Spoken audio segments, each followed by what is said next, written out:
ఇప్పుడు ఏ ఇన్‌స్టాగ్రామ్‌లోనో, యూట్యూబ్‌లోనో మీరు చూసే ఉంటారు. ఒక పెళ్ళిడికొచ్చిన అమ్మాయి మూతి దగ్గరికి మైక్ పట్టుకెళ్ళి పెడితే, మీరు పెళ్లి చేసుకోబోయే అబ్బాయికి ఎలాంటి క్వాలిటీస్ ఉండాలి? మీరు ఎలాంటి అబ్బాయిల్ని ఇష్టపడతారు అని అడిగితే, అంటే ఒక 6 ఆర్ 7 డిజిట్ సాలరీ ఉండాలి. నేనేం అడిగినా సరే కాదనకూడదు. పెళ్ళయిన తర్వాత ఇంట్లో పనులన్నీ షేర్ జేసుకోవాలి. ఇంకా ఆ! పిల్లలు పుట్టిన తర్వాత కాసేపు నేను పాలిచ్చిన తర్వాత ఇంకో కాసేపు ఆయన పాలు కాసేపు ఆయన ఆడించాలి. సో, అన్నీ నా మీద వేసేయకూడదు. ఎందుకంటే మా ఇంట్లో నాకు కిచెన్ కూడా తెలీదు అని ఒక అమ్మాయి అంటుంది. పోన్లే కొంచెం అప్‌డేటెడ్ కిడ్డో కొంచెం గారాబంగా పెరిగిందేమో అని. ఇంకొక అమ్మాయి మూతి దగ్గర మైక్ పెడితే అంటే ఇప్పుడు చాలా ఓపెన్‌గా ఉండాలి నాతో. అంటే తనకి పాస్ట్ ఉన్నా సరే, లేదంటే ప్రెజెంట్ ఉన్నా సరే, ఫ్యూచర్ ఉన్నా సరే, ఏదున్నా సరే నాకు చెప్పేయాలి. నా దగ్గర ఏమీ దాచకూడదు. ఇంకా ఆబ్వియస్‌లీ సాలరీ అంటారా ఒక 1,00,000, 1,50,000, 2,00,000 ఉన్నా పర్లేదు. ఎందుకంటే టూ ఎక్స్‌పెన్సివ్ కదా! అన్నీ పెరిగిపోయినియి. హ్మ్. కొంచెం బావుండాలి. మంచి లైఫ్ లీడ్ చేయాలి. రేపు పిల్లలు పుట్టిన తర్వాత ఇంటర్నేషనల్ దాని అమ్మ మొగుడు కాలేజ్‌లో చదివించాలంటే ఖచ్చితంగా మంచి సాలరీ ఉండాలి కాబట్టి ఓ 2,00,000 ఉంటే బెటర్ గదా! అని ఒక అమ్మాయి అంటుంది. సరే పోన్లే అని జెప్పి ఇంకొంచెం సరే కష్టపడి చదువుకుని ఉద్యోగం చేస్తుంది కదా! ఈ అమ్మాయిని అడుగుదాను, ఆ అమ్మాయిని అడుగుతా ఉంటే, అదే యాక్చువల్‌గా నాకంతా ఓకే గానీ, అబ్బాయి 6 ఫీట్ ఉండాలి. దట్ టూ కొంచెం పేరెంట్స్ మాట కాకుండా నన్ను అర్థం చేసుకొని, నేనేది చెప్తే అదే చేసేలా ఉండాలి. పేరెంట్స్ ఉండొచ్చు గానీ, వచ్చి కొంపలోనే ఉండిపోయి నెలల తరబడి ఉండి, రాసి రంపాన పెట్టేసేలా ఉంటే నాకు చిరాకు. అన్నిట్లికంటే ముఖ్యంగా పిల్లలొద్దు నాకు అని ఒక అమ్మాయి అంటుంది. పోన్లే ఈ అమ్మకి రకరకాలుగా ఉంటారు ఏముందిలే అని చెప్పేసి ఇంకొక అమ్మాయి మూతి దగ్గర మైక్ పెడితే, ఇండియాలో ఉండి ఉండి బోర్ కొట్టేసింది. యాక్చువల్‌గా నాకు ఎవరైనా పర్లేదు గానీ, ఎలా ఉన్నా పర్లేదు గానీ, అబ్రాడ్‌లో ఉండాలి. అదే యూఎస్, యూకే, కెనడా ఎన్ని రోజులని ఇక్కడ ఉంటాం? అన్నీ ఇక్కడ హైదరాబాద్, వైజాగ్ ఇయన్నీ చూసేసాం గదా! ఇప్పుడు అర్జెంట్‌గా మేము వేరే దేశం దేశదిమ్మరిలో ఎళ్ళిపోతే, అక్కడ ఆడు ఏ ఉద్యోగం చేసినా పర్లేదు గానీ, మరుగుదొడ్లు కడిగినా పర్లేదు గానీ, అతను హ్మ్, వేరే స్టేట్స్‌లో ఉంటే బెటర్ అంటున్నారు. ఇది బేసిక్‌గా నచ్చదు మీకు. అమ్మాయిలు చూస్తా ఉంటే గనక నచ్చదు కానీ, అందరు అమ్మాయిలు అలా ఉంటారా? అని మాత్రం అనకండి. అలాగే ఉన్నారు. ఎందుకంటే, ఇప్పుడు అమ్మాయిల వెర్షన్ విన్నారు కదా! ఇప్పుడు ఆళ్ళ అమ్మ, బాబుల వెర్షన్ వినండి. అంటే ఆళ్ళ అమ్మా, నాన్నలు, ఆడపిల్లల తల్లిదండ్రులు. ఓ సంబంధం వచ్చింది. లేదంటే ఎవడో పలానా వోళ్ళ అబ్బాయికి మీ అమ్మాయినిస్తారా అని అడిగితే, వెంటనే పెళ్ళికూతురు ఎళ్ళాన. ఏం చేస్తా ఉంటాడు? అదే హైదరాబాద్‌లో మంచిగా ఏదో టాటా కన్సల్టెన్సీలో దేంట్లో చేస్తున్నాడంటండి. పర్లేదు బానే. కంపెనీ గురించి అడగలేదు. జీతం ఎంత? వస్తుందండి ఒక అన్ని కటింగ్‌లన్నీ పోయి 55,000 వస్తుందంట. ఏంటి 55,000 వస్తుందా? మొన్న మా పిల్లకో సంబంధం వచ్చింది. ఎవరిదో తెలుసా? ఆ పక్కూరు వెలిచేరు ఉంది కదా! వెలిచేరులో మున్సూబ్ గారి మనవడు. ఆళ్ళకి పొలం ఎంతుందో తెలుసా? 38 ఎకరాలు ఉంది. మొత్తం 38 ఎకరాలు 3 పంటలు పండేద్ది. ఆడికి 50,000 జీతం అన్నారని చెప్పి ఏయడం మానేసాం. ఈడికి ఎనకాలేముంది? ఈడిస్తే అంతే 2 ఎకరాలు లేదు. మొన్నేదో అరెకరం కూడా అమ్మేసారంట అప్పులున్నాయని. ఇంక ఎకరన్నర ఉంది. ఇలాంటి చిన్న చిన్న సంబంధాలు తీసుకురాకే అంటున్నారు. ఇప్పుడు ఇంకొక అమ్మాయి తల్లి దగ్గరికి వెళ్దాం. ఆవిడ వేరే సంబంధం. ఎవరో అబ్బాయికి కుర్రోడు మంచోడంట. ఎవరి జోలికి ఎళ్ళడు. బుర్రున్నోడు. జీతం తక్కువ గానీ, ఎప్పుడో అప్పుడప్పుడు బీరేయడం తప్ప వేరే హ్యాబిట్ ఏం లేదు. ఆడిని చేసుకున్న అమ్మాయి ఎవరైనా సుఖపడద్దురా బాబు అని చెప్పి ఊళ్ళో ఉండే తాగుబోతుడు కూడా చెప్పుకుంటాడు ఆడి గురించి. అలాంటి కుర్రోడు సంబంధం వెళ్ళి ఒక ఆవిడని అడిగారు. అంటే మరి పలానా ఆళ్ళ అబ్బాయే మీకు తెలియనిదేముంది కుర్రోడు మంచోడు. ఒడ్డు పొడుగు అంత బాగానే ఉంటది. మీ అమ్మాయి కరెక్ట్ జోడి. మీకు ఎలాగో ఆస్తి ఉంది కాబట్టి కొంచెం ఆ కుర్రోడిని చేసుకుంటే బావుంటది అనుకుంటున్నానండి అని చెప్పి ఎవడో పాపం ఆకాశవాణి లాంటోడు వెళ్ళి సంబంధం అడిగాడు. అప్పుడు పెళ్లి కూతురు ఆళ్ళ అమ్మ. ఆ! ఏంటి ఆ పలానోడు పిల్లోడా? 35,000 జీతం అంట ఆడికి. మ మామూలుగా మొన్న కోతలకు వస్తే మా ధాన్యం అమ్మితే ఎంతొచ్చింది తెలుసా? 2,00,000 వచ్చింది. అదేమన్నా కౌలు పొలం అనుకుంటున్నావా? మనదే కదా 18 ఎకరాలు. అంటే 18 ఎకరాల పొలం ఉండి ఆ 18 ఎకరాలకు పోతే రూ. 2,00,000 ధాన్యం డబ్బులు వచ్చినోడు కూతురిని పట్టుకెళ్ళి ఆడెవడో 35,000 జీతం వస్తే ఆడేదో శ్రీరామచంద్రుడు అంటే ఆడికి ఇచ్చేయాలా? అని బతున్నే మాట్లాడుతున్నావా? పెళ్ళిళ్ళ పేర అన్న మాటకే కానీ నీకు సంబంధాలు చుట్టం రాదే అని ఈవిడ అంటుంది. ఆవిడ పెళ్ళిళ్ళ పేరే అన్నాడు. అది కాదండి మీకు డబ్బులదేముంది, మీరేమో బాగా చూసుకునేవాడు కావాలి, మంచోడు కావాలంటున్నారని చెప్పాను అంతే. లేదులేండి అమ్మ, మంచి సంబంధమే తెస్తా అంటే, మంచిగా చూసుకోవడం అంటే వెనకాల ఆస్తిపాస్తులు లేకపోతే మంచిగా చూసుకుంటే ఎలా కుదురుద్ది? వెనకాల ఉండాలి కదా. రేపొద్దున ఏమన్నా తేడా వస్తే వెనకాల ఎవడో నిలబడ్డు ఆస్తిపాస్తులు ఉండాలి కదా అన్నది ఆవిడ. ఏమో సర్లేరా బాబు అనుకుని ఇంకా ఎవరిదో అబ్బాయి సంబంధం ఉంటే ఈసారి వేరే వాళ్ళ ఇంటికి వెళ్ళాడు. వాళ్ళకి ఏంటి వెనకాల ఏమీ లేదు. ఆ అమ్మాయి డిగ్రీ వరకు చదువుకుంది. సో ఇప్పుడు ఎక్కడో చిన్న ఉద్యోగం చేస్తుంది. ఆ అమ్మాయికి ఒక 20,000 అంతా జీతం. ఫ్యామిలీ బ్యాక్గ్రౌండ్ వీక్గా ఉంది. వీక్గా అంటే ఫైనాన్షియల్గా చెప్పాం కదా, ఒక ఇల్లు మాత్రం ఉంది, ఇంకేం లేదు. వెనకాల ఒక చిన్న తమ్ముడు ఉన్నాడు. పెళ్ళిళ్ళ పేర వెళ్ళి సంబంధం తీసుకెళ్ళాడు. అంటే మీరు ఆ అమ్మాయి ఉంది కదా, మీ అమ్మాయి లక్షణంగా ఉంటుంది, పలానా వాళ్ళు అడిగారు, మరి ఏంటి పరిస్థితి అని అడిగాడు. ఎవరో అన్నారు. ఎవరో పెళ్లి కూతురు వాళ్ళ అమ్మ నాన్న కూర్చుని, ఏం లేదు పలానా అదే మన అక్కడ ఆ వేప చెట్టు పక్కన ఇల్లు ఉంటుంది కదా, ఆ ఇల్లు పలానా మీకు తెలుసు కదా, వాళ్ళ అబ్బాయి కూడా మీ అమ్మాయి వాళ్ళ కంపెనీ పక్కనే చేస్తున్నాడంట హైదరాబాద్లో. ఆడికి ఒక 40,000 జీతం అంటే కటింగ్లన్నీ పోయి ఎంత మొత్తం 38,000 అంత పోన్లేండి, 35,000 వేసుకోండి ఇంకా. కానీ మరి వాళ్ళకి వెనకాల ఏం లేదు, మీకు ఇలాగే ఇల్లు ఉంది, ఎక్కడో 2 సెంట్లు స్థలం ఉంది అక్కడ కాలువగొట్టు దగ్గర, అది తప్ప ఏం లేదు. కానీ కుర్రోడు మంచోడు, మీరు ఎక్కడన్నా ఎంక్వైరీ చేసుకోండి అంటే, మేము దరిద్రాల్లో పెరిగాం, మా చుట్టూ ఉన్నాయే దరిద్రాలు, నువ్వేమంటున్నావు ఇంకో దరిద్రాన్ని నెత్తి మీద వేసుకోమంటున్నావు. ఆడి మంచోడే కాదంటలేదు, కానీ ఏమో 10 ఎకరాలు ఎంతో ఆసాముకో లేదంటే ఉద్యోగం చేసిన ₹1,00,000 జీతం ఇచ్చేవాడికి చేస్తే అదన్నా సుఖపడద్దని చెప్పి మేము అనుకుంటాం. అంటే ఇలాంటి సంబంధాలు తీసుకొస్తారండి 10 సారినా అంటున్నారు. పోన్లే ఇది కట్టని చెప్పి ఈసారి ఏం చేశాడు, ఈ వెనకాల ఏమీ లేకుండా కేవలం ఇల్లు మాత్రమే ఉండి, ఆ అమ్మాయి డిగ్రీ చదువుకుని హైదరాబాద్లో ఎక్కడో ఒక 20,000కి ఉద్యోగం చేస్తున్న అమ్మాయికి సరిగ్గా ఒక 15-20 ఎకరాలు రైలు చెరువు ఉన్న సంబంధాన్ని పట్టుకెళ్ళి చూపించాడు పెళ్ళిళ్ళ పేరయ్య. వెంటనే పెళ్ళిళ్ళ పేరయ్య కాలెట్టేసుకుని, ఇది సంబంధం అంటాం, మామూలుగా ఉండదు సంబంధం, తీసేద్ది ఎలా ఉండు, అదిరిపోయింది అసలు అని చెప్పేసి టపటప అన్నీ కుదిరిపోయినాయి. అది జాతకాలు బొక్కలు పక్కన పడేసి మొత్తం అన్నీ ఇంకా తప్పని పెళ్లి చేస్తారు. అప్పటి నుంచి మా వాడు ఏం చేశాడు, ఇంటి దగ్గరికంటే రైలు చెరువుల దగ్గర ఎక్కువ ఉంటున్నాడు. ఆడికి లేని వ్యసనం లేదు, ఆడికి లేని డబ్బు లేదు, ఆడుకు కోట్లకు పడగలెత్తేసాడు. సో పెళ్ళయిన తర్వాత ఒక 20 రోజులు 30 రోజులు అంతా బాగానే ఉంది. తర్వాత నుంచి రిసీవింగ్లో తేడా వచ్చేయింది. మరి వీడికేమో కొంపగూడు లేదు, అన్నీ లేకపోయినా సరే ఈడెళ్ళి కోటీశ్వరుని కోరుకున్నాడు, అలాగే దొరికాడు. సో అలాంటి కోటీశ్వరుడైన అల్లుడి ఇంటికి ఈయంకుడి ఇంటికి ఈడు వెళ్ళినప్పుడు ఏం జరిగింది, కాలు మీద కాలేసి కూర్చొని మొన్న కదా వచ్చారు, ఏమన్నా కాలితే ఇంటికి పంపించేస్తానులేండి, అత్తమాట రాకండి, ఇంట్లో మాకు చుట్టాలు అయ్యి ఉంటారు అనే మాటలో ఎలా రేసి అని ఊదేసినట్టుండే ట్రీట్మెంట్లు ఎదురైన తర్వాత మెల్లమెల్లగా ఏ పరిస్థితులలో కూతురు కూడా ఎదురైంది. ఎందుకంటే ఈ అమ్మాయి ఒక బిలో మిడిల్ క్లాస్లో పెరిగిన పిల్ల. సో ఆ పెద్దింట్లో వాళ్ళ రేంజ్ వాళ్ళ కల్చర్కి తగ్గట్టు నడుచుకోవడానికి టైం పడుతుంది. కానీ ఆ టైం వాళ్ళు ఇవ్వలేదు. అక్కడి నుంచి గొడవలు మొదలైనవి, అక్కడి నుంచి టార్చర్లు మొదలైనవి, అక్కడి నుంచి ఏడుపులు మొదలైనవి. ఆ ఏడుపులన్నీ పుట్టింటికి వచ్చినాయి. పుట్టింటికాడి నుంచి కబురు పెళ్ళిళ్ళ పేరైకి వెళ్ళింది. పెళ్ళిళ్ళ పేరై వచ్చి కూర్చున్నాడు. ఏంటి ఇలా చేసావు, మంచి సంబంధం ఉంది, బంగారులో చూసుకుంటాడు అనుకున్నాం, పిల్లని ఇలా జరిగింది, నువ్వే చేసావు మొత్తం అంతా అన్నాడు. పెళ్ళిళ్ళ పేరయ్యే చెప్పు తీసాడు, చేత్తో పట్టుకుని మొన్న కొన్నది వారం రోజులే అయింది, సంపెత్తను నోరెత్తారంటే బంగారు లాంటి వేప చెట్టు పక్కన కొంపన్నోళ్ళు సంబంధం తీసుకొచ్చాను. అబ్బే మేము దరిద్రంలోనూ ఆడు దరిద్రుడే అన్నారు. ఆడి పెళ్లి చేసుకుని శుభ్రంగా 6 నెలలు అవ్వలేదు, ఆవిడికి కడుపు బంగారులో చూసుకుంటున్నాడు. ఆడు ఊరెళ్ళిన తర్వాత ఆడుకున్న దాంట్లో చిన్న రూమ్లోనే ఉంటున్నారు, మొగుడు పిల్లలు ఇద్దరు బ్రహ్మాండంగా ఉన్నారు. ఆడిని చేసుకున్న పిల్ల కూడా మీకంటే దరిద్రాల్లో ఉంది. కానీ వాళ్ళు కొంచెం దగ్గరగా ఉండడం మూల అంతా బాగుండి బ్రహ్మాండంగా కాపురం చేసుకుంటున్నారు. నేను చెప్పాను ఆ రోజు, మన స్తోమతను బట్టి వెతుక్కోవాలని, నువ్వు విన్నావా, నీ కర్మ, నీ సావు అని చెప్పాడు. వెరీ సూన్ వాళ్ళిద్దరికీ విడాకులు అయిపోయి సిచ్యువేషన్ వచ్చేసింది. కట్ చేస్తే ఇంకో పక్క వద్దాం.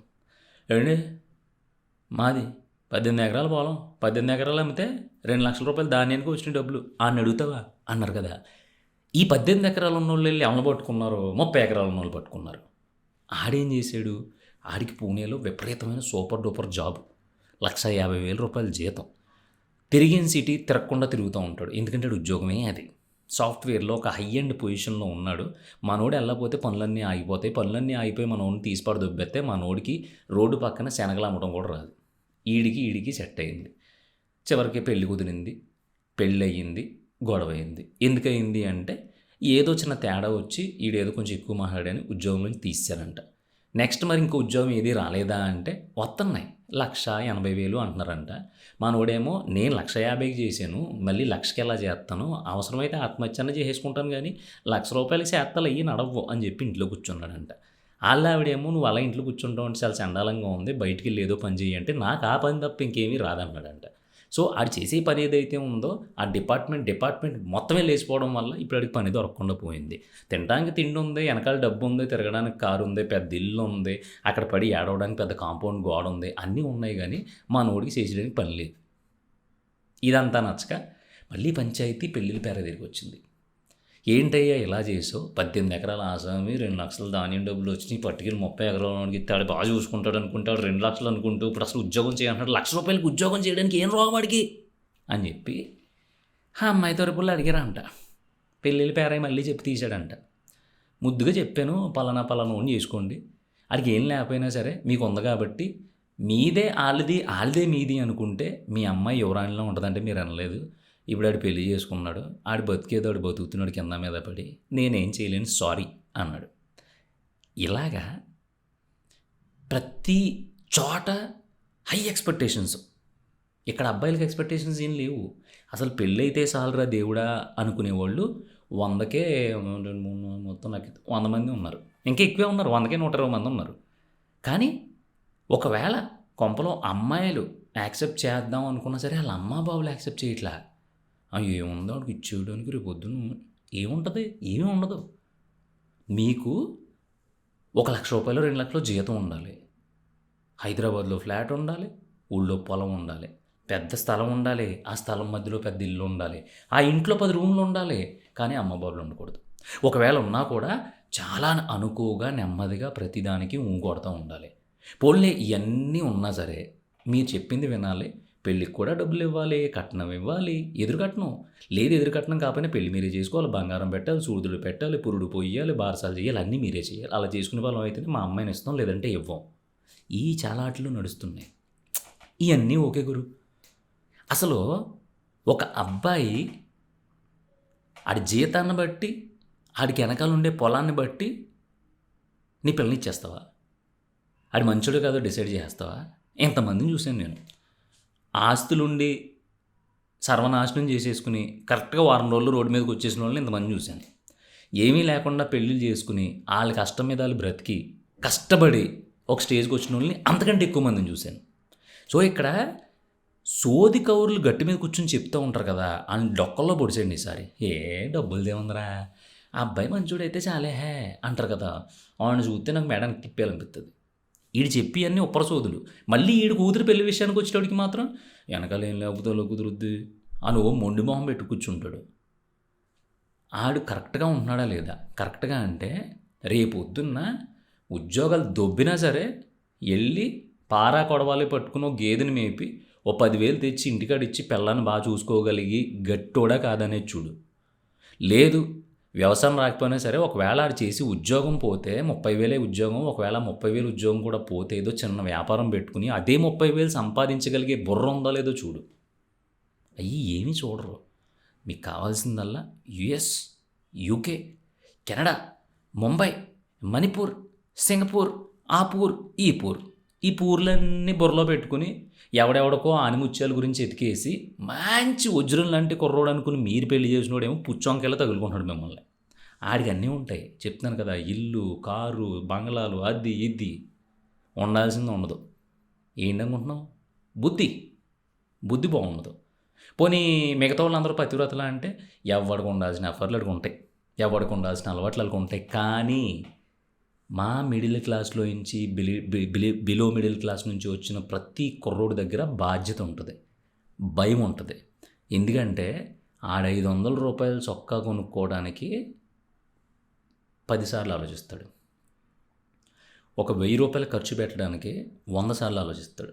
ఎందుకంటే ఆడి పెరిగొచ్చిన వాతావరణం అలాంటిది. ఆడికి డబ్బుకి గౌరవం ఇస్తాడు. ఆడి జల్సాలకి లిమిట్ పెట్టుకుంటాడు. ఆడి అలవాట్లని ఆడికాడు కంట్రోల్ చేసుకుంటూ ఉంటాడు. ఎందుకంటే ఆడికి తెలుసు ఒక్కసారి బతుకు రోడ్డు మీద పడిపోతే మళ్ళీ దాన్ని రోడ్డు మీదకి తీసుకొచ్చి అక్కడి నుంచి ఇంటి దాకా తీసుకెళ్ళడానికి ఎంత టైం పడుద్ది, ఎంత కష్టపడాలో వాళ్ళ బాబుని చూసి పెరిగాడు, వాళ్ళ అమ్మని చూసి పెరిగాడు. మరి మీరందరూ వెతుకుతున్న హై క్లాస్ అల్లుళ్ళు ఎవరిని చూసి పెరిగారు? వాళ్ళు ఎవరినే చూడాల. లగ్జరీ కార్స్, మనీ, అంతకు మించి తిరుగుళ్ళు. అంటే తిరుగుళ్ళు ఇన్ ద సెన్స్ వేరే విధంగా కాదు. వాళ్ళంత ఫ్రీగా పెరిగారు. వాళ్ళు తప్పు కాదు. వాళ్ళు దేన్ని తీసుకోలేరు. కొంచెం కష్టం వస్తే తీసుకోలేరు వాళ్ళు. కొంచెం ఇబ్బందిగా ఉంటే పడరాళ్ళు.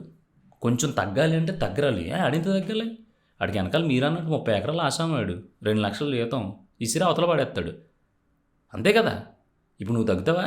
నీ దగ్గర 2 కోట్లు ఆస్తుంటే తగ్గవు కదా. ఆడు అంతే. ఆడు నీ కొడుకు అయినప్పుడు ఆడేలా తగ్గుతాడు.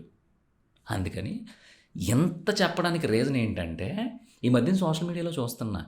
ఏ అమ్మాయి దగ్గరికన్నా వెళ్ళి మీకు చేసుకోబోయే అబ్బాయి ఎలా ఉండాలంటే ఫస్ట్ జీతం 1,00,000. ఒక 26, 27, 28 సంవత్సరాలు వయసు దాటకూడదు మళ్ళీ. అయ్యో 30s అంటే అయ్యో అంత ఏజా, నాకేమో జస్ట్ 20, 22. ఇప్పుడు 30 సంవత్సరాలు అంటే 10 సంవత్సరాలు గ్యాప్ ఉంటుంది కదా. 10 సంవత్సరాల గ్యాప్ అంటే బాబోయ్ అసలు చాలా పెద్ద గ్యాప్ అంటున్నారు. ఆడు ఉద్యోగానికి వచ్చింది ఎప్పుడు? ఆడికి ఉద్యోగం వచ్చింది ఎప్పుడు? ఆడికి జీతం పడ్డది ఎప్పుడు? ఆడి ఎక్స్పీరియన్స్ ఎంత? రూ. 1,00,000, 2 లక్షల జీతాలు కావాలా మీకు? హైదరాబాద్లో ఒక్కసారి వెళ్ళి మియాపూర్ సిగ్నల్ దగ్గర, లేదంటే కేపీహెచ్పి సిగ్నల్ దగ్గర, లేదంటే జేఎన్టీయూ సిగ్నల్ దగ్గర, హైటెక్ సిటీ సిగ్నల్ దగ్గర నుంచుని అక్కడి నుంచి బండి వేసుకుని ఒక 10 కిలోమీటర్ సందుల్లోకి వెళ్ళిపోతే అక్కడ 6,000 రెంట్కే బతికేవాడు ఉన్నాడు. ఇంకొంచెం ముందుకు వస్తే 10,000 రెంట్కే బతికేవాడు ఉన్నాడు. విల్లాస్ దగ్గరికి వెళ్తే 50,000 రెంట్కే బతుకున్నాడు. వీళ్ళందరూ రకరకాల రెంట్లలో బతుకుతున్నారు కదా. ఈ రెంట్లలో బ్రతుకుతున్న కొంపల్లో ఎవడెవడ హ్యాపీగా ఉన్నాడని నువ్వు చెక్ చేసుకోవాలి. ఒక పెద్ద విల్లా ఉంది. మొగుడో కారు పెళ్ళమో కారు వేసుకుని బయటికి వెళ్ళిపోయారు. ఎవరి ఫ్రెండ్స్ వాళ్ళు, ఎవరి ఎంజాయ్మెంట్ వాళ్ళది, ఎవరి బతుకాలది. బాగుందా ఇది? అది బాగుంటుంది ఎవరికి? అదే రేంజ్లో అదే కోట్లలో పెరిగిన అబ్బాయి అమ్మాయి పెళ్లి చేసుకుంటే బాగుంటుంది. ఎందుకంటే వాళ్ళ లైఫ్లో అలాగే ఉన్నాయి కాబట్టి వాళ్ళకి కామన్. నువ్వేమో పొద్దున్నే కాపాటల దగ్గరికి వెళ్ళి ఓ ప్లేట్ ఇడ్లీ తినేసి రేపు పొద్దున్న ఇస్తానరా అని చెప్తావు. కానీ నీకు వచ్చే అల్లుడు మాత్రం అక్కడెక్కడో 5 స్టార్ హోటల్లో వారం రోజులు ఉన్నా సరే బిల్లు ఎలా ఇసిరేసి కూడా అయ్యి ఉండాలి. ఎలా కుదురుద్ది? ఇది న్యాచురల్ కాదు కదా. ఇది కృత్రిమం, సంకరజాతి కలయిక లాంటిది. ఇది కుదరదు. అది నేను ఎందుకు చెప్తున్నానంటే చూసాను చాలామందిని. నాకు తెలిసిన వాళ్ళు, నా ఫ్రెండ్స్ కానీ మా ఊరోళ్ళు కానీ చాలామంది, అంటే మా మిడిల్ క్లాసు, మా బిలో మిడిల్ క్లాస్ కుర్రోళ్ళు అందరూ చాలా మంచి మంచి అబ్బాయిలు ఉన్నారు. వాళ్ళు చిన్న చిన్న జీతాలు 25,000 ఒకడికి, 30,000 ఒకడికి, 35, 40, 45, 50 ఇలా చిన్న చిన్న జీతాలు ఇవన్నీ. వాళ్ళకి వెనకాల ఏమీ లేవు పాపం. కొంతమందికి ఇల్లు లేవు. ఊళ్ళో కూడా రెంటెడ్ హౌస్లో ఉంటున్నారు. కుర్రోళ్ళేమో వజ్రాలు. వాళ్ళకి పెళ్ళి అవ్వట్లా. అరే నీ అమ్మాయి ఎందుకు అవ్వట్లేదురా అంటే వాడికి వెనకాల ఏం లేదు. పోన్లే మీ అమ్మాయిని పలానా పెళ్లి సంబంధం చూడమంటావు, ఎలాంటి అబ్బాయి కావాలంటే మంచోడైతే చాలండి. అసలు ఏం చేయాలి మిమ్మల్ని? మంచోడైతే చాలని మీరే చెప్తారు. వెనకాలన్నీ ఉండాలి. 27, 28 సంవత్సరాలకు మించి వయసు దాటకూడదు. ఎలా కుదురుద్ది? ఆడు ఫీల్డ్లోకి ఎంటర్ అయ్యేదే 25 సంవత్సరాలకి. ఒక 25 సంవత్సరాలకు వస్తే కానీ సరైన లైన్ పట్టుకోడు జాబ్లో. సో 30 సంవత్సరాలకు వచ్చి 1,00,000 అయిపోవాలంటే మరి మీ నాన్న నీకు ఎంత ఇచ్చాడు? మహా అయితే 1 ఎకరం పొలం ఇచ్చి ఉంటాడు. నువ్వు 10 ఎకరాలు చేసావా? నీ వయసు ఎంత?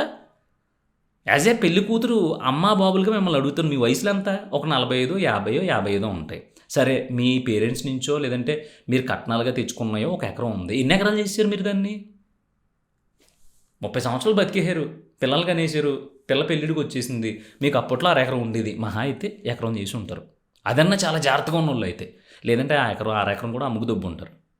సో ఒక 30 సంవత్సరాల స్పాన్లో మీరే ఏం పీకలేకపోతే ఒక కుర్రోడు అందులోని మిడిల్ క్లాస్ నుంచి బిలో మిడిల్ క్లాస్ నుంచి వచ్చినోడు ఆడు నానా సంఖ్యలో నాకి నానా తంటాలో పడి ఏదో డిగ్రీయో ఎంబీఏయో లేదంటే పాస్ అయ్యడో ఫెయిల్ అయ్యడో ఇంజనీరింగో చేసి ఆడిని ఇన్ని పట్టుకుని వాళ్ళ అమ్మ బాబులు కాళ్ళు చేతులు పట్టుకుంటే ఊళ్ళో ఎవడో రికమెండేషన్ చెప్తే ఆడో చిన్న జాబ్ ఏంటే ఆ జాబ్ పట్టుకుని దేహి అని హైదరాబాద్ వచ్చి ఆ రొచ్చు హాస్టల్లోని 5 మంది కలిసి ఉన్న రూముల్లోని కష్టపడి మేము బతికి ఎవరి దగ్గర చెడ్డ పేరు తెచ్చుకోకుండా అట్లీస్ట్ ఒక బీర్ వేయాలనిపించినా సరే ఏమో నెలకోసారి వేస్తే చాలేరా బాబు 300 రా బాబు అని చెప్పి నెలకో బీర్ వేసుకుని బిర్యానీ తిని సప్పుడు చేయకుండా పడుకుని పొద్దున్నే మా పని మేము చూసుకుని మా గొడ్ల మేము ఉతుక్కుని ఉద్యోగాలకు వెళ్ళి చాలా గుట్టుగా బతుకుతూ ఉంటే వాళ్ళకి పెళ్ళి అవట్లా గాంజాలు కొట్టేసి మందు వేసేసి కార్ని 8 వేసేసి ఊళ్ళోకి వెళ్ళేటప్పటికి అసలు కిందకి చూడకుండా గాల్లోకి ఎవడైతే చూస్తున్నాడో వాళ్ళకి పెళ్ళి అయిపోతున్నాయి, విడాకులు కూడా అయిపోతున్నాయి మళ్ళీ సంవత్సరం తిరగకుండానే.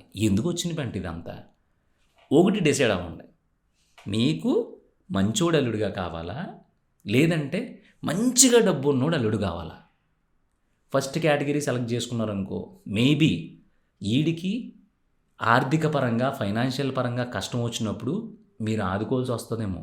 దీంట్లో మీ ఇబ్బంది ఏముండదు, మీ అమ్మాయి హ్యాపీగా ఉంటుంది, ఈడు హ్యాపీగా ఉంటాడు. ఒకవేళ రెండో ఓడు బాగా డబ్బున్న అల్లుడు కావాలనుకుంటే ఈడేమన్నా తేడా చేస్తే సర్వనాశనం అయిపోతాయి కుటుంబాలు. ఎందుకంటే ఈడు ఆర్థికంగా ఇబ్బంది పడేది ఏముండదు, వీళ్ళు తాతగారో వీళ్ళు నాన్నగారో వీళ్ళ నాన్నగారికి నాన్నగారు ఇంకొకరు ఎవరొకరు ఆదుకుంటారు. కానీ ఈయన్ని భరించలేక మీ అమ్మాయి ఇబ్బంది పడిందంటే మాత్రం ఆడి దగ్గరికి వెళ్ళి మీరు నుంచుని కూడా మాట్లాడలేరు. ఎందుకంటే నీ ఆస్తి మొత్తం కలిపితే ఒక 20 లక్షలు ఉంటుంది, నీ ఇల్లు నువ్వు నీ పంచ నీ లింగి పంచి నీ షర్టు అన్నీ కలిపితే. ఆడికి 1 కోటి 2 కోట్లు ఉంటుంది, గట్టిగా మాట్లాడితే పోనీ మీ డబల్ ఉంటుంది, ఒక 50-60 లక్షలు ఆస్తూ ఉంటుంది. ఆడు గుమ్మాలోకి వెళ్ళి ఏంటి మా కూతురుని ఎలా ఉన్నావు అంటే ఏంటి అన్నావు అనుకో పళ్ళు రాళ్ళు కొడతాడు. ఆడి బ్యాక్గ్రౌండ్ అంత గట్టిగా ఉంటుంది, ఎందుకంటే నువ్వు అంత గట్టిగా చేసుకున్నావు. మరి అదే నాలాంటి సుబ్బారావుని ఎల్లారావుని ఇంకొకరిని అదే ఊళ్ళో అదే హైదరాబాద్ వచ్చి కష్టపడి పని చేసుకుంటూ ఒక 25,000 30,000 జీతం తెచ్చుకుని గుట్టుగా 10,000 పంపుకుని ఇంకో 10,000 దాచుకుని ఇంకో 10,000 ఆడు ఖర్చు పెట్టుకుని బతుకుతున్నోడికి ఇచ్చి చెయ్యి. కాలర్ పట్టుకుని నీ ముడ్డి కింద 30,000 జీతం, సరే జాగ్రత్తగా ఉంటావు మంచోడు కదా అని చెప్పి మా పిల్లని ఇచ్చేసాం, నువ్వేం చేస్తున్నావురా అని అడగొచ్చు. నువ్వు అని అడిగినా కూడా వాళ్ళ అమ్మ బాబులు కూడా కిక్కిరి మనరు. ఎందుకంటే పెళ్ళే అవ్వదనుకున్నోడికి నువ్వు వాడి మంచి మనసు చూసో లేదంటే ఇంకోటి చూసో ఇచ్చావు కాబట్టి ఆ మాత్రం చొరవ పెళ్లి కూతురు తండ్రిగా ఆడి మామగారిగా అడగడానికి నీకు హక్కు ఉంటుంది, 100% ఉంటుంది. ఒకవేళ ఎవడో ర్యాష్గాడి తగిలినా కానీ మిగతా వాళ్ళు అందరూ కూడా అక్కడి వరకు తెచ్చుకోరు, తెచ్చుకున్నా సరే నువ్వు ఒక మాటన్నా పడతారు. సో మనకేమో కాపాట్ల దగ్గర 250 బిల్లు కట్టడానికి 250 రోజులు పడుద్ది, ఆడి చేత 200 సార్లు అడిగించుకుంటాం. అలాంటి మనకి మాత్రం ఎక్కడో లగ్జరియస్ అల్లుడు కావాలి. ఎందుకు ఆ లగ్జరీ ఏం చేసుకుంటావు నువ్వు? నాకు తెలియక అడుగుతున్నాను. అంటే దీంట్లో పెద్దోళ్ళుగా మీరు ఏం ఆలోచించారా అనేది నాకు తెలీదు. ఇప్పుడు ఆడికి ఒక 1 కోటి రూపాయలు ఆస్తుందబ్బా, 1,00,000 రూపాయలు జీతం వచ్చేస్తుంది. ఆడి తీరా చూస్తేనేమో మంచి సైకినా కొడుకాడు, ఆడు చెప్పిన మాట వినడు, పెళ్ళాన్ని కూడా చిచ్చి మామూలుగా బజార్ దానిలో చూస్తాడు. ఇప్పుడు నువ్వు చూసి చేసావు కదా డబ్బు, అది ఎక్కడ పని చేస్తుంది? అదే మా ఓడున్నాడబ్బా మా ఫ్రెండ్, ఆడికి ఇచ్చి చేసావు, మేబీ ఆడు కారుల్లో తిప్పేసి విమానాలు ఎక్కించకపోయినా ఆడు తెచ్చుకున్న జీతంలో శుభ్రంగా వారానికి ఒక 2 సార్లు చికెన్ తెచ్చుకుంటున్నాడు, ఒకసారి మటన్ తెచ్చుకుంటున్నాడు. అప్పుడప్పుడు ఆడికి అవసరం వచ్చినప్పుడు ఒక 50,000 అప్పు చేసుకుంటున్నాడు, మళ్ళీ ఆ 50,000 అటు తిరిగి అడగకుండానే అప్పు కట్టేసుకుంటున్నాడు. అలా అప్పు చేసుకుంటున్నాడు, అప్పు కడుతున్నాడు, హ్యాపీగా బతుకుతున్నాడు, పిల్లల్ని కన్నాడు, స్కూల్లో జాయిన్ చేశాడు, ఫీజులు కడుతున్నాడు, ఆర్థికంగా ఇబ్బంది పడుతున్నాడు, మళ్ళీ దానికోసం పోరాడుతున్నాడు, అది కట్టుకుంటున్నాడు, మళ్ళీ ఫైట్ చేస్తున్నాడు, మళ్ళీ గెలుస్తున్నాడు, మళ్ళీ ఓడిపోతున్నాడు, మళ్ళీ గెలుస్తున్నాడు, కానీ నీ కూతురుని బాగా చూసుకుంటున్నాడు. అసలు ఆ బాగా చూసుకోవడం అంటే ఏంటో నీకు తెలియాల. వాళ్ళిద్దరూ మెంటాలిటీస్ కలిసి ఆడు నీలాంటి కొంపలోనే పెరిగాడు, నీ కూతురు కూడా మీ ఇంట్లోనే పెరిగింది. సో ఆర్థికంగా బరాబరు ఉన్నారు ఇద్దరు. వాళ్ళ కల్చర్ పరంగా కూడా, అంటే మీరింట్లో ఏం తెచ్చి మీ పిల్లని పెంచారో వాళ్ళ ఇంట్లో కూడా వాళ్ళ నాన్నలు తెచ్చి ఆయన అలాగే పెంచారు. సో ఇది తేలేదు అనేది ఆ అమ్మాయి ఎప్పుడూ అందం. ఎందుకు అందనుకుంటున్నావు? ఆ అమ్మాయిని నువ్వు అలాగే పెంచావు కాబట్టి. అదే పెద్దింట్లోకి ఇచ్చేసావు అనుకో, ఆ 1,00,000 రూపాయల ఆలోచనతో ఉంటే ఇది రూపాయల ఆలోచనతో ఉంటుంది. ఎందుకంటే మరి మీది మిడిల్ క్లాస్ ఫ్యామిలీ కాబట్టి. అదే నా ఫ్రెండ్కి ఇచ్చావు అనుకో, నాకు ఇచ్చావు అంటే ఇంకోటికి ఇచ్చావు అనుకో, ఈడు రూపాయల ఆలోచనతాడో ఆవిడ రూపాయి పాల ఆలోచిస్తుంది. ఇద్దరికీ సరిపోయింది కదా! నీకు అర్థమైంది అనుకుంటున్నాను. అర్థం అవుద్దిలే. కోటీశ్వరుల గురించి ఎతుకుతున్నావు నీకెందుకు అర్థం అవ్వదు కానీ నీకు నచ్చదు ఇది. నీకు నచ్చదు అంతే. నేను ఎందుకు ఇంత క్లారిటీగా మాట్లాడుతున్నా అంటే అసలు గోధన వడక నువ్వు ఎంత, నీ వయసు ఎంత, నువ్వేం మాట్లాడుతున్నావు అర్థమవుతుందా నీకు? రీడ్ ఏం మాట్లాడుతున్నాడు రీడు, పిచ్చెక్కిందండి పొద్దుగడిగే అని నువ్వు అనే ముందు ఒక క్వశ్చన్ అడిగి కన్క్లూడ్ చేసేస్తా. మీ ఊళ్ళో ఒక మిడిల్ క్లాస్ అబ్బాయికి పిల్లనిచ్చి అనవసరంగా వీడికి ఇచ్చాంరా కోటీశ్వరుడికి ఇవ్వాల్సింది అని ఎంతమంది ఫీల్ అవుతున్నారు? మనసులో ఆలోచించుకోలే, పైకి చెప్పొద్దు. బాగా డబ్బున్నోడికి ఇచ్చి పెళ్లి చేసేసి అనవసరంగా వీళ్ళకి ఇచ్చి చేసాం, నా కూతురికి ఆ ఇంట్లో విలువ లేదు, మాకు మాట్లాడే అధికారం లేదు, మినిమం మేమంటే వాళ్ళకి ఒక చిన్న గౌరవం లేదు అని పక్కింటోళ్ళు గట్టు మీద కూర్చుని బోర్న ఏడ్చే ఆడపిల్ల తల్లిదండ్రులు ఎంతమంది ఉన్నారు? ఈ లెక్కపత్రాలు ఏమో మీరే చెప్పండి. అసలు ఈ వీడియో చేయడానికి మెయిన్ రీజన్ ఏంటో చెప్పంటవా? చాలామంది ఉన్నారు కుర్రోళ్ళు, మంచోళ్ళు అంటే ఆ పొద్దున్న లేసి స్నానం చేసి బొట్టు పెట్టేసుకుని దండం పెట్టేసుకుని యోగా చేసేసుకుని ఆఫీస్కి వెళ్ళిపోయి మళ్ళీ చేతులు కట్టుకుని వచ్చేసి 7ంటికి అన్నం తినేసి పడుకునే వాళ్ళు కాదు. వాళ్ళకి వచ్చిన దాన్ని జాగ్రత్తగా మేనేజ్ చేసుకుంటా, ఒక చోట అప్పు చేసినా సరే గౌరవప్రదంగా ఆ అప్పు తీర్చడం కోసం ఇంకో ఆలోచించి ఒక చిట్టి వేసుకునో పోజేసుకునో అప్పు తీర్చుకుంటా, పెళ్లి చేసుకున్న పిల్లనే యువరాణిలా కాకపోయినా కనీసం పిల్లల్లా చూసుకుంటా, హ్యాపీగా పిల్లల్ని కానీ ఇంటర్నేషనల్ స్కూల్లో కాకపోయినా సరే హైదరాబాద్లో ఆడుండే కేపీహెచ్బి కాలనీ శివర సందులో ఉండే చిన్న కాన్వెంట్లో పొద్దున్నే స్కూల్ దగ్గర దింపేసి సాయంత్రం మళ్ళీ స్కూల్ దగ్గర నుంచి తెచ్చుకుని ఇంట్లో పెట్టుకుని మళ్ళీ అదే రోడ్డు చివర 10 రూపాయలు జిలేబీ కొనిపెట్టి హ్యాపీగా ఉంటారు చూసావా? అది పెళ్ళంటే నా దృష్టిలో. మరి నేను ఏమన్నా తేడాగా చెప్పుంటే ఎప్పుడు సారీ చెప్పను, కానీ ఈసారి ఐఎమ్ సారీ. హ్యాపీయా?